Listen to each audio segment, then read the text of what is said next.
Hello everyone, this is Garima Joshi from Fun with Mathematics, and in this video we will discuss some MCQs from miscellaneous exercise on chapter 3. तो miscellaneous exercise में आपके 3 MCQ हैं, last के 3 question 13, 14 and 15. तो इन तीनों को हम इस वीडियो में डिस्कस करेंगे.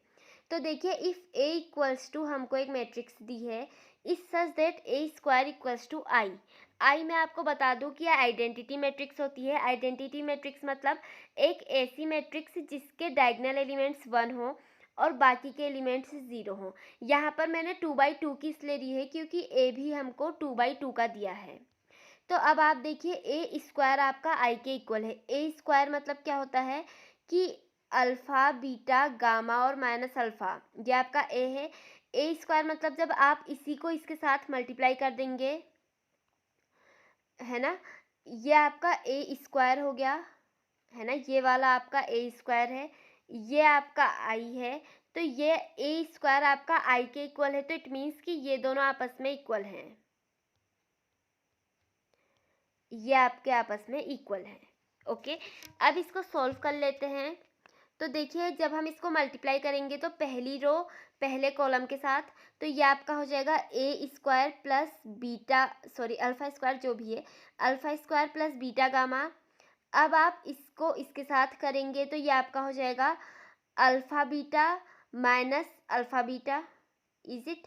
अब इस वाली रो को इस कॉलम के साथ मल्टीप्लाई करेंगे तो आपका हो जाएगा alpha gamma minus alpha gamma.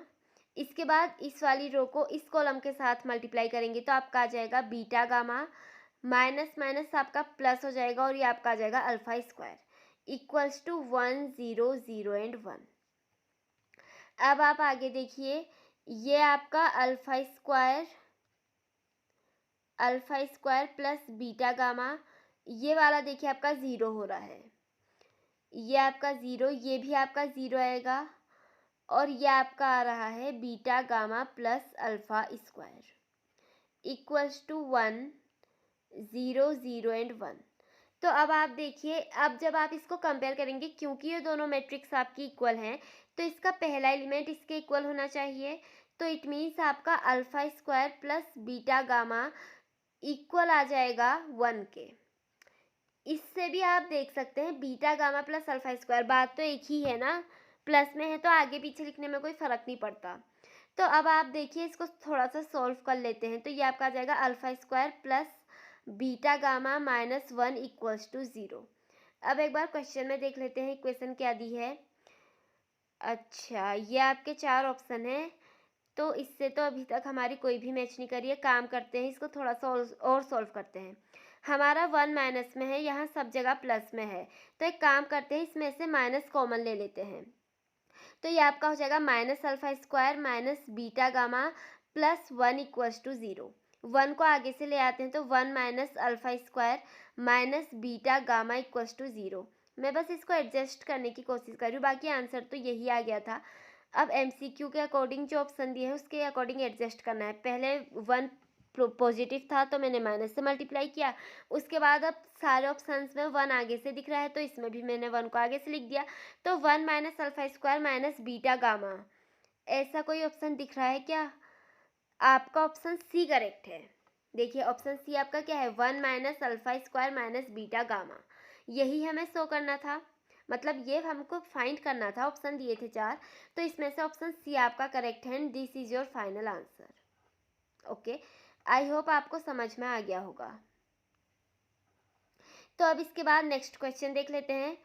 Question number 14 में क्या कहा है, if the matrix A is both symmetric and skew symmetric. Symmetric का क्या मतलब है? सिमेट्रिक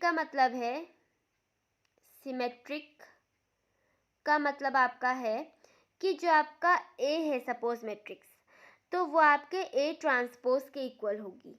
और स्क्यू सिमेट्रिक का मतलब क्या है? स्क्यू सिमेट्रिक का मतलब आपका होता है कि आपकी जो मैट्रिक्स ए है वो इक्वल होगी नेगेटिव ऑफ ए ट्रांसपोज के. तो हमसे कहा है कि मैट्रिक्स ए जो है वो both symmetric and skew symmetric है, मतलब कि ए आपका ए ट्रांसपोज के इक्वल भी है और ये आपका माइनस ऑफ ए ट्रांसपोज के इक्वल भी है। तो मतलब हमें ये देखना है कि ऐसी कौन सी मैट्रिक्स होगी जिसमें कि ए का ट्रांसपोज उसके नेगेटिव के इक्वल भी होगा। समझ रहे हो ना, ए का ट्रांसपोज भी आपकी एक मैट्रिक्स ही है, लेकिन ये जो मैट्रिक्स आपकी होगी इसी के नेगेटिव के इक्वल भी होगी। तो ऐसा कब पॉसिबल है? देखो, ए अगर डायगोनल मैट्रिक्स हो तो डायगोनल मैट्रिक्स में तो ये पॉसिबल नहीं है, स्क्वायर मैट्रिक्स में तो फिर बिल्कुल भी नहीं है। ए अगर ज़ीरो मैट्रिक्स होगी तो उसके सारे एलिमेंट्स ज़ीरो होंगे।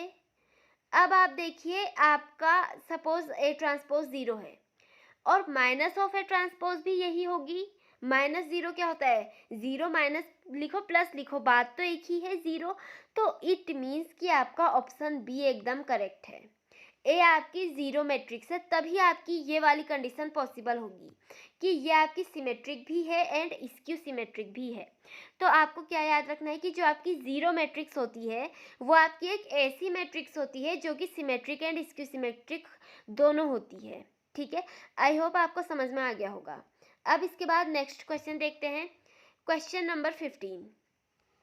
देखिए, इस क्वेश्चन में क्या कहा है कि if A is a square matrix, A आपकी एक स्क्वायर मैट्रिक्स है such that A square equals to A. क्या गिवन है हमको? गिवन हमें है, गिवन हमको क्या है? ए स्क्वायर इक्वल्स टू ए। ठीक है, अब आप देखिए, हमको ये इसकी वैल्यू फाइंड करनी है कि I plus A cube, to find what we have to find here, I plus A cube, I plus A का whole cube minus 7a। Okay, चलो फाइंड करते हैं। तो सबसे पहले हमको पता होना चाहिए कि a प्लस बी के होल क्यूब का फॉर्मूला, ये आपका होता है a cube plus B cube plus 3a square B plus 3ab square. ये तो आप सबको आता ही होगा, तो यही फॉर्मूला यूज़ करेंगे हम यहाँ पर। अब आप देखिए, ये आपका क्या है? i प्लस ए का क्यूब, तो ये आपका हो जाएगा आई cube plus A cube plus 3 I square ए होगा ना, plus 3ai square. Is it? अब आप देखिए, इस पूरे को, ये तो हमारी इस वाली की वैल्यू आ गई है और अब इसको हमें माइनस करना है 7a से। तो चलिए इसको अब सॉल्व करते हैं। आई आपकी एक आइडेंटिटी मैट्रिक्स है। आइडेंटिटी मैट्रिक्स का जो क्यूब होता है या इसका जो स्क्वायर होता है, आप कुछ भी करें वो आपकी आई के इक्वल ही होता है। आइडेंटिटी मैट्रिक्स ये होती है ना 1 0 0 1, इसका आप स्क्वायर करें, क्यूब करें, कुछ भी करें, ये आपका सेम रहती है। ठीक है, तो आई क्यूब आपका आई के इक्वल आ गया। अब देखिए, ए क्यूब क्या होगा आपका? ए क्यूब आपका ए स्क्वायर इंटू ए होता है। अब हमसे कहा है कि जो ए स्क्वायर है वो ए के इक्वल है, तो इसका मतलब आपका ये हो गया कि जो आपका ए स्क्वायर है उसकी जगह हम ए लिख सकते हैं। तो ये A into A equals to A square हो गया दोबारा से। अब ये दोबारा से ए स्क्वायर आ गया तो इसको हम फिर से ए लिख सकते हैं क्योंकि ए स्क्वायर ए के बराबर है। तो इट मीन्स हम कह सकते हैं कि जो ए क्यूब है वो आपका ए के इक्वल आएगा। तो ए क्यूब की जगह हम सिंपली ए लिख सकते हैं।